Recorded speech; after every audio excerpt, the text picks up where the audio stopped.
नमस्कार, मैं हूं अंकुर और आप देख रहे हैं सत्य हिंदी। सत्य हिंदी के इस कार्यक्रम में हम बताते हैं दिन भर की बड़ी खबरें और करते हैं उनका विश्लेषण। तो पहले नजर डाल लेते हैं उन खबरों की हेडलाइंस पर। चन्नी ने कहा, भैया तो भड़के केजरीवाल, कांग्रेस पर उल्टा पड़ सकता है ये बयान। पंजाब में रविदास जयंती के बहाने दलित मतदाताओं को लुभाने में लगे नेता। G23 गुट के नेताओं ने फिर उठाई आवाज, आत्मचिंतन करे कांग्रेस। रूस ने क्रीमिया सैन्य अभ्यास को किया खत्म, कम होता हुआ दिख रहा है तनाव। पहली खबर पंजाब के चुनाव से है। पंजाब के विधानसभा चुनाव में मतदान से ठीक पहले मुख्यमंत्री चरणजीत सिंह चन्नी के एक बयान को लेकर विपक्षी दल उन पर हमलावर हो गए। मुख्यमंत्री चन्नी ने बुधवार को एक चुनावी रोड शो के दौरान कहा कि सारे पंजाबी पूरी तरह एक तरफ हो जाएं और जो ये उत्तर प्रदेश, बिहार और दिल्ली से भैया आ रहे हैं, इनको यहाँ घुसने नहीं देना है। उस वक्त पार्टी की महासचिव प्रियंका गांधी वाड्रा भी उनके साथ करीब में मौजूद थी। उनके इस बयान पर प्रियंका गांधी वाड्रा सहित वहां मौजूद नेताओं ने जोरदार तालियां बजाईं। चन्नी के बयान के बाद बीजेपी ने कहा कि मुख्यमंत्री ने उत्तर प्रदेश और बिहार के लोगों का अपमान किया है। बता दें कि उत्तर प्रदेश और बिहार सहित हिंदी भाषी के जो राज्यों के लोगों को महाराष्ट्र और पंजाब जैसे राज्यों में भैया कहकर बुलाया जाता है। आम आदमी पार्टी के मुखिया अरविंद केजरीवाल ने मुख्यमंत्री चन्नी के बयान को शर्मनाक बताया और कहा कि प्रियंका गांधी भी उत्तर प्रदेश से ताल्लुक रखती हैं और इसलिए वह भी एक भैया हुई। रोड शो में प्रियंका गांधी वाड्रा ने प्रधानमंत्री मोदी पर हमला बोलते हुए कहा कि बनावटी पगड़ी पहनने से कोई सरदार नहीं बन जाता।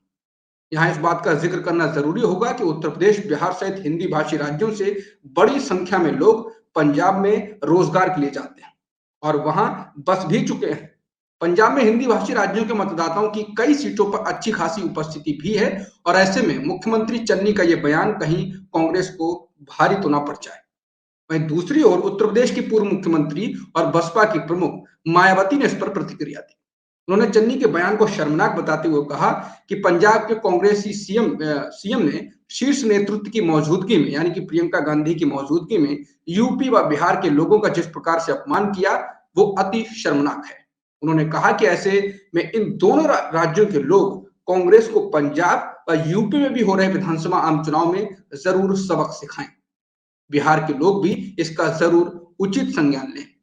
बता दें कि ये मुद्दा चरणजीत सिंह चन्नी ने जब उन भैया कहकर कहा था तो उनका जो जो मकसद था वो केजरीवाल के लिए था। वो केजरीवाल को ये कहकर पुकारना चाह रहे थे और पंजाब के लोगों को ये संदेश देने की कोशिश कर रहे थे कि जो बाहरी आ रहे हैं, यानी कि पंजाब से नहीं है, उनको आप वोट ना दें और पंजाबी जो लोग हैं वो एकजुट रहें।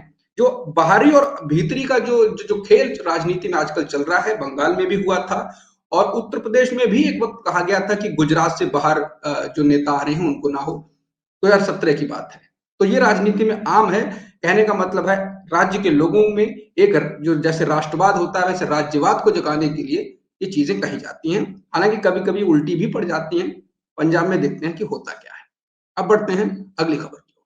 यह खबर भी पंजाब से ही है। पंजाब और उत्तर प्रदेश में विधानसभा चुनाव के बीच गुरु रविदास जयंती के मौके पर बुधवार को, यानी कि आज, तमाम राजनीतिक दलों के नेताओं ने रविदास मंदिरों में जाकर मत्था टेका। प्रधानमंत्री मोदी दिल्ली के करोल बाग में स्थित रविदास मंदिर में पहुंचे। पंजाब के मुख्यमंत्री चरणजीत सिंह चन्नी भी बुधवार को तड़के वाराणसी में स्थित रविदास की जन्मस्थली पर पहुंचे और शीश नवाया। उत्तर प्रदेश के मुख्यमंत्री योगी आदित्यनाथ और कांग्रेस सांसद राहुल गांधी व प्रियंका गांधी भी संत रविदास के मंदिर पहुंचे। प्रधानमंत्री मोदी ने मंदिर में मौजूद श्रद्धालुओं के साथ भजन कीर्तन किया, संत रविदास के नाम का पटका भी पहना, जबकि मुख्यमंत्री चरणजीत सिंह चन्नी ने संत रविदास की प्रतिमा के सामने ध्यान लगाया और प्रार्थना की। दरअसल इसके पीछे बड़ी राजनीतिक वजह भी है। उत्तर प्रदेश के साथ पंजाब में भी संत रविदास को मानने वालों की एक बड़ी आबादी है। पंजाब में दलित समुदाय की आबादी 32 से 34% के बीच में है।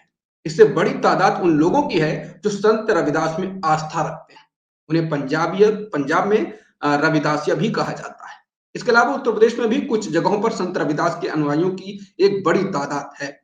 पंजाब में कांग्रेस ने रविदासिया समुदाय से आने वाले चरणजीत सिंह चन्नी को मुख्यमंत्री बनाया है और उसकी कोशिश दलित मतों के बड़े हिस्से को अपने पाले में लाने की है।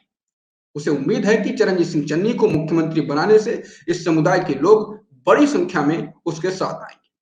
यहाँ इस बात का भी जिक्र करना होगा कि पंजाब में पहले मतदान 14 फरवरी को होना था, लेकिन संत रविदास जयंती के कारण इसे आगे बढ़ाने की मांग तमाम राजनीतिक दलों ने की थी और उसके बाद मतदान की जो तारीख है उसको बढ़ाकर 20 फरवरी कर दिया गया था, क्योंकि संत रविदास के अनुयायी बड़ी संख्या में इन दिनों पंजाब से वाराणसी मत्था टेकने आते हैं और ऐसे में राजनीतिक दलों को चुनाव में नुकसान होने का डर था।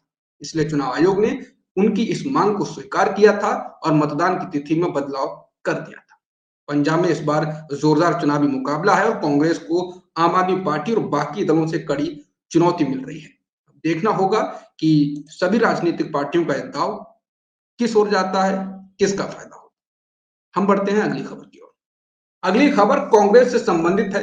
एक के बाद एक कांग्रेस छोड़ रहे नेताओं को लेकर पार्टी के भीतर से अब प्रतिक्रिया और हलचल फिर से होने लगी है।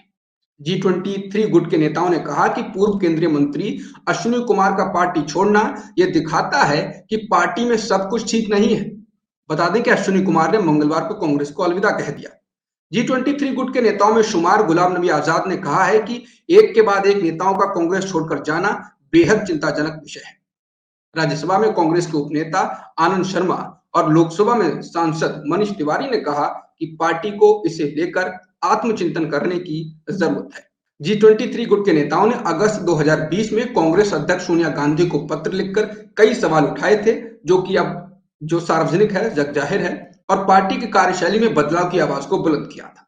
द इंडियन एक्सप्रेस के मुताबिक कई नेताओं ने अपनी पहचान जाहिर न करने की शर्त पर कहा कि उन्हें इस बात पर कोई हैरानी नहीं होगी कि 5 राज्यों के चुनाव नतीजे अगर कांग्रेस के पक्ष में नहीं रहते हैं तो पार्टी में भगदड़ मच सकती है। बता दें कुछ दिन पहले ही एक और पूर्व केंद्रीय मंत्री और उत्तर प्रदेश से आने वाले बड़े नेता आरपीएन सिंह ने कांग्रेस को अलविदा कहकर बीजेपी का दामन थाम लिया था। जम्मू कश्मीर से आने वाले गुलाम नबी आजाद ने द इंडियन एक्सप्रेस से कहा कि नेताओं का पार्टी छोड़ना बेहद चिंता का विषय है। उन्होंने कहा कि अश्विनी कुमार चौथे या 5वें पूर्व केंद्रीय मंत्री हैं जिन्होंने कांग्रेस का साथ छोड़ा है। इसके अलावा बड़ी संख्या में नेताओं और कार्यकर्ताओं ने देश भर में कांग्रेस का साथ छोड़ दिया है। बता देंगे गुलाम नबी आजाद के समर्थन में जम्मू कश्मीर में भी कई नेताओं ने कांग्रेस से इस्तीफा दे दिया था। गुलाम नबी आजाद ने कहा कि कांग्रेस के नेताओं का पार्टी छोड़कर जाने को लेकर बहुत आत्मचिंतन करने की जरूरत है। उन्होंने कहा यह कहना ठीक नहीं होगा कि नेता किसी व्यक्ति या किसी पार्टी के इशारे पर कांग्रेस छोड़कर गए। कई दशक कांग्रेस में गुजार चुके गुलाम नबी आजाद ने कहा कि पार्टी के भीतर कुछ बेचैनी है जो कट्टर कांग्रेसियों को भी असहज कर रही है। मनीष तिवारी के अलावा राज्यसभा सांसद विवेक तनखा, हरियाणा के पूर्व मुख्यमंत्री भूपेंद्र सिंह हुड्डा ने भी अश्विनी कुमार के कांग्रेस छोड़ने को दुखद और दुर्भाग्यपूर्ण बताया। हालांकि अश्विनी कुमार के बारे में यह बात सामने आई है कि वो अपने बेटे के लिए पंजाब की सुजानपुर विधानसभा सीट से टिकट मांग रहे थे, लेकिन कांग्रेस ने उनके बेटे को उम्मीदवार नहीं बनाया और इसके बाद ही अश्विनी कुमार पार्टी से नाराज हो गए। तो ये थी कांग्रेस के अंदर की हलचल की खबरें। अब देखते हैं कांग्रेस में 5 विधानसभा चुनाव के नतीजों के बाद कुछ होता है या नहीं, जैसा कि गुलाम नबी आजाद और बाकी कांग्रेस के G23 गुट के नेता इशारा कर रहे हैं। अब अगली खबर की ओर हम बढ़ते हैं। यह खबर है रूस और यूक्रेन के बीच जारी संकट की। रूस ने क्रीमिया में सैन्य अभ्यास खत्म करने की घोषणा कर दी है और इसके साथ ही सैनिकों के यूक्रेन सीमा से वापस लौटने की खबर है। रूसी रक्षा मंत्रालय ने बुधवार को यह घोषणा की। समाचार एजेंसी एएफपी ने रिपोर्ट दी है। रिपोर्ट के अनुसार रक्षा मंत्रालय ने क्रीमिया छोड़ने वाले रूसी सैन्य उपकरणों और बलों का एक वीडियो भी शेयर किया है। वे ये रूसी सैनिक हैं जो यूक्रेन की सीमा पर तैनात बड़ी संख्या में रूसी सैनिकों का हिस्सा थे। रिपोर्ट में कहा गया है कि रूस यूक्रेन पर हमला करने की तैयारी कर रहा है और इसलिए उसने बेलारूस, क्रीमिया और पश्चिमी रूस में 1 लाख से ज्यादा सैनिक तैनात कर दिए हैं। हालांकि रूस ने यूक्रेन में किसी हमले की आशंका से इनकार किया। रूस के रक्षा मंत्रालय का यह ताजा बयान तब आया है जब एक दिन पहले ही यानी मंगलवार को उसने कहा था कि उसके कुछ सैनिक अपने घरेलू ठिकानों पर लौट रहे हैं। इसे यूक्रेन संकट को लेकर बरकरार तनाव को कम करने के तौर पर देखा जा रहा है। हालांकि मंगलवार को रूस की घोषणा को पश्चिमी देशों ने संदेह की नजर से देखा और कहा कि सैनिकों की वापसी की अभी पुष्टि नहीं की जा सकती है। संयुक्त राज्य अमेरिका ने चेतावनी दी कि यूक्रेन पर रूसी आक्रमण की अभी आशंका है। अमेरिकी राष्ट्रपति जो बाइडेन ने एक टेलीविजन संबोधन में कहा कि सैनिकों की वापसी की खबरें असत्यापित हैं और यूक्रेन को घेरने वाले रूसी सैनिकों की संख्या 1 लाख से 1.5 लाख तक है। अमेरिका ने सोमवार को कहा था कि उसे विश्वास नहीं है कि रूसी नेता व्लादिमीर पुतिन ने यूक्रेन पर आक्रमण करने पर अंतिम निर्णय लिया है या नहीं। वहीं सैनिकों की वापसी की खबरों के बीच क्रीमिया के राष्ट्रपति ने भी कहा है कि वो जो देख रहे हैं उसके आधार पर ही प्रतिक्रिया दे सकते हैं और अभी तक उन्होंने सैनिकों को वापस जाते हुए नहीं देखा है, तो वो ये नहीं मान रहे हैं कि सैनिक वापस जा रहे हैं। ये थी दिन की बड़ी खबरें जिनका आज मैंने विश्लेषण किया। आप मिलते हैं अगले बुलेटिन में, तब तक के लिए नमस्कार। सत्य हिंदी का ऐप डाउनलोड करें गूगल प्ले स्टोर पर।